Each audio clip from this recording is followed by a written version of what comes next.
হ্যাঁ, ম্যাডাম সেনগুপ্ত অনেকদিন ধরে আমরা এই ছবিতে কাজটা করছি। আগামী 4th জুলাই ছবিটা রিলিজ। ভীষণ ভালো লাগছে।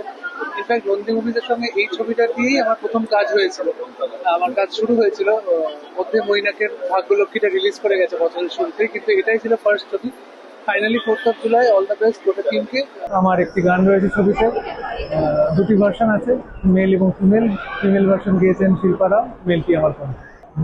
তুমি খুঁজে পেলে না আমাকে, আমি খুঁজে পাইনি তোমাকে, গোড়ালি বসে গেছে পাথরে, কত নিয়ে চাইছি বিদায়, পাখি ছুটে আনে খড়কুটো, এসে ভাবে এসেছি কোথায়, যেতে দাও যেতে দাও যেতে দাও, যেতে দাও যেতে দাও যেতে দাও।